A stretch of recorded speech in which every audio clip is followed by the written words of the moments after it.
que é a trombofilia, afinal?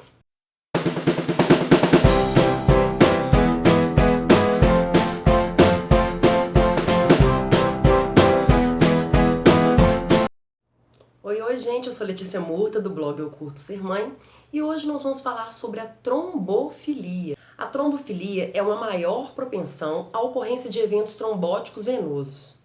Sabe popularmente quando se diz que é um sangue mais grosso, né? Que contribui para o entupimento das veias. Isso é a condição da trombofilia. São duas possibilidades. Tem a origem genética, que é hereditária, e tem a adquirida. A trombofilia pode ser desencadeada por diversos fatores que aumentam a coagulação sanguínea, como a reposição hormonal, o uso de anticoncepcionais, viagens aéreas prolongadas, cirurgias, imobilização e também a gravidez e o pós-parto, justamente pela mudança hormonal que a mulher sofre durante esse período. Existe um rastreamento de trombofilia para saber o tipo de trombofilia que a pessoa tem. E o que pesa muito é o histórico familiar. Então, se você tem um parente próximo que teve pré-eclâmpsia, AVC, trombose, isso deve ser levado em conta para que orientar o médico, auxiliar nessa busca, nessa investigação da trombofilia. Diversos tipos de trombofilia. No meu caso, eu tenho a mutação do metileno nos 2 genes. No blog eu vou deixar uma lista dos exames que são pedidos. Só que não adianta fazer isso por conta própria, tem que ser realmente uma investigação que é feita por hematologista e alguns obstetras que têm conhecimento de trombofilia, que são obstetras de alto risco, eles conhecem, eles já entendem, então eles podem auxiliar. Naturalmente, o corpo da mulher grávida já fica mais propenso a ter uma coagulação sanguínea maior para evitar hemorragias no caso de um parto prematuro ou mesmo durante o parto em tempo normal. Acontece que a mulher que já tem tendência à trombofilia, ou então as mulheres que fizeram durante muito tempo o uso de anticoncepcional, isso pode interferir também, ela pode ter esse problema durante a gravidez, que pode ocasionar num infarto placentário ou no entupimento de uma das veias e artérias que vão para o bebê, levar oxigênio e os nutrientes, ou ela pode ter problemas, embolia pulmonar, AVC, um infarto, ela pode ter uma trombose. Infelizmente, a maioria dos médicos eles não pedem esses exames preventivos, então muita gente é pega de surpresa, como foi o meu caso, embora não devesse ser, já que, como eu já expliquei para vocês, eu tenho casos de pré-eclâmpsia na família, inclusive a minha mãe. Então já devia ser um indicativo para que houvesse um maior controle dessa gravidez. A trombofilia na mulher grávida, o que pode acontecer? Ela pode ter abortos recorrentes, inclusive microabortos, que são aqueles abortos que não são detectados pela mulher e pelo médico, que a gente acha que é só um atraso menstrual e acaba eliminando ali o embrião junto com a menstruação. E aí a pessoa acha que é infértil, que nunca engravidou, e ela pode ter engravidado diversas vezes sem saber. Tem o caso de aborto recorrente mesmo, né, que passa por diversas gravidezes e perde. Casos de bebês com restrição de crescimento, bebês que o líquido amniótico começa a secar, pré-eclâmpsia ou o óbito fetal em qualquer época da gestação. No meu caso foi no último dia da gravidez. Então, quem tem trombofilia pode infelizmente ocorrer em qualquer estágio da gravidez. Não tem um período que passou e está seguro. É realmente uma coisa que tem que vigiar, tomar conta e prestar atenção. Quem não sabe, quem não foi diagnosticado com trombofilia, não fez os exames, existe alguma maneira de se prevenir? Existe, gente. Que é o ultrassom com Doppler, que eu falo tanto aqui sobre o Doppler. O ultrassom com Doppler, ele verifica como que está a condição das artérias que levam os nutrientes, o sangue, o oxigênio para o bebê. É ali que o médico vai saber se o bebê está sendo bem nutrido, bem oxigenado. Somente dessa forma. A barriga da mulher, em alguns casos, ela pode crescer menos. Então tem aquela medição com a fita métrica, mas só isso não é suficiente. Realmente é o ultrassom com Doppler. A maioria dos médicos costuma pedir após as 26 semanas e somente um ultrassom.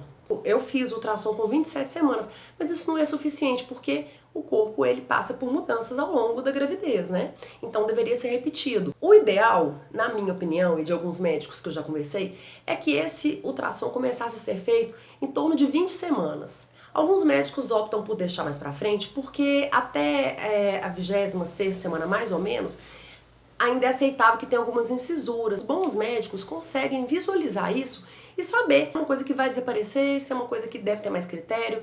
Então, eu acho que deveria ser feito todo o ultrassom a partir do segundo semestre com Doppler. Não é uma regra, não é adotado pela maioria dos médicos, realmente só os bons, aqueles feras mesmo, que pedem ultrassom com Doppler. Mas isso é uma coisa que você pode ficar atenta e pedir para o seu médico. Se ele falar que não precisa, bate o pé e fala, não, mas eu gostaria mesmo assim.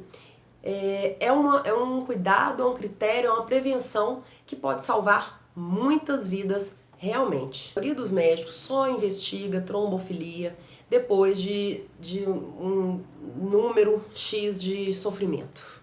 Seriam 3 perdas iniciais, 1 ou 2 perdas tardias. Só que, gente, é doloroso, né? Eu acho que isso é uma luta que a gente tinha que abraçar e pedir mesmo. Tem que investigar, tem que saber por que não fazer os exames de trombofilia. Por que não saber se essa mulher ela pode tomar um anticoncepcional com estrogênio? Porque se ela for trombofílica, ela não pode tomar. Ela pode morrer a qualquer momento, ela pode ficar com sequelas sérias. É muito perigoso. Ela pode ter tido uma gravidez perfeita e no pós-parto ela pode morrer. Ela pode ter uma embolia pulmonar. É muito sério. Não é tão raro quanto é dito muitas vezes. Lógico que não é a maioria, é uma minoria de mulheres que passa por isso. Mas não é um caso de 1 em 1 milhão. É um caso que deve ter mais cuidado, sim, deve ter mais investigação, deve ter mais critério dos médicos e dos pacientes de cobrar isso mesmo, sabe, gente? Normalmente é iniciado o tratamento com uma dose profilática, que é uma dose preventiva, que é 40 miligramas. Aí tem uma questão, gente. Muitos hematologistas não concordam com isso. Eles não acham. Eu, inclusive, fui a um hematologista e a minha mutação, ela é considerada leve. Mas uma mutação leve que mata um bebê com 38 semanas e meia, não pode ser leve, né, gente? E aí ele falou comigo que ele não ia me medicar, que ele só me medicaria se eu perdesse mais um bebê. Eu fiquei muito nervosa com ele e perguntei se ele achava que o bebê era guarda-chuva para eu sair perdendo todo dia, se eu dava conta de ficar perdendo bebê. E saí muito nervosa e não catei ao que ele falou. A minha obstetra já tem conhecimento de gravidezes com trombofilia, então ela já acompanha outras gestantes com trombofilia. E ela me encaminhou para um outro obstetra, que é um obstetra de alto risco, de um hospital aqui de Belo Horizonte. Ele é o chefe de obstetrícia de alto risco e ele me acompanhou paralelamente a ela. Então a minha dose foi de 40 miligramas, que é essa dose profilática, sempre acompanhada com Doppler, que depois ele foi mensal durante o primeiro e o segundo semestre. No terceiro semestre de gravidez foi quinzenal, no último mês ele foi semanal. Tomava o AS, né, que também ajuda para coagulação, e a heparina. Então, assim, foi vista de muito perto a minha gravidez. Não tive problema nenhum com a trombofilia na gravidez da Yolanda. Foi totalmente controlada. Eu já contei lá no blog que eu tive outros problemas na gravidez dela, mas aí são outras coisas. A trombofilia foi totalmente controlada mesmo, não tivemos problema. A maioria das gravidezes de trombofílicas, elas evoluem bem com a dose inicial de 40 miligramas. Mas tem que ser visto de perto, porque pode precisar de aumentar. Tem casos que os 40 miligramas não dão conta, então precisa de aumentar. E o máximo que é usado assim com segurança são 2 miligramas por peso. Uma orientação que é dada para as trombofílicas é não engordar muito durante a gravidez, porque isso também é um fator de risco que pode agravar a situação da trombofilia e agravar a coagulação sanguínea. Ômegas 3, 6 e 9 também são usados no controle da coagulação sanguínea. Eu fazia uso e continuo fazendo uso até hoje de um comprimidinho de ômega.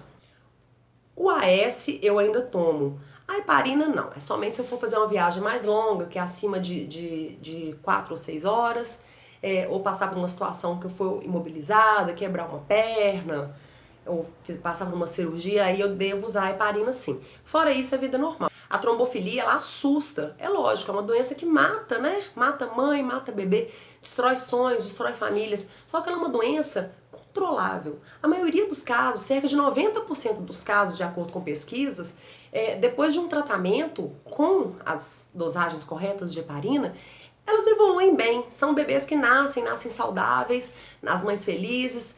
Então, assim, é possível. Não é uma coisa que você deve desistir do seu sonho porque você tem trombofilia. Muito pelo contrário, se você descobriu que tem trombofilia, Aí que é mais uma força, mais uma garra para que você consiga, para que você vá em direção ao seu sonho, fazendo o tratamento correto, você vai conseguir sim. Muitas conseguem e você também vai conseguir. Eu conheço muitas trombofílicas que, assim como eu, não foram acompanhadas por hematologistas porque não deram sorte de encontrar um hematologista que entendesse, que soubesse ali encaminhar essa gestação e aceitar esse tratamento com a heparina. Eu não aceitaria uma gravidez sem o uso da heparina. Se tivesse tido esse respaldo dos 2 obstetras que me acompanharam, eu nem teria engravidado. Não teria mesmo. E a dosagem profilática de 40mg, ela dificilmente vai ocasionar algum problema mais sério, porque o nome já diz, é profilático, é preventivo. Não é uma dosagem que vai te causar uma hemorragia facilmente. É isso aí, meninas. Eu espero que vocês tenham gostado. Vou deixá-la no blog, uma postagem mais técnica. É um assunto que tem muitos termos um pouco complicados assim, então eu vou deixar anotado lá a lista de exames, algumas observações. Entrem lá www.eucurtosermãe.com.br. Eu espero que vocês tenham gostado. Se gostaram, curtam, compartilhem, comentem, deixem suas dúvidas, me digam o que vocês estão achando. Isso é muito importante para mim, é muito importante para o canal, para que dê continuidade a esse trabalho, tá bom, gente? É isso aí. Um beijo e tchau. Quem é de Belo Horizonte quer consumir frutas frescas, picadas, higienizadas, conheça o Meu Pomar Delivery. Lá você vai poder comprar kits individuais, familiares, de acordo com sua necessidade, para a sua saúde, para o seu bem-estar, para a sua praticidade.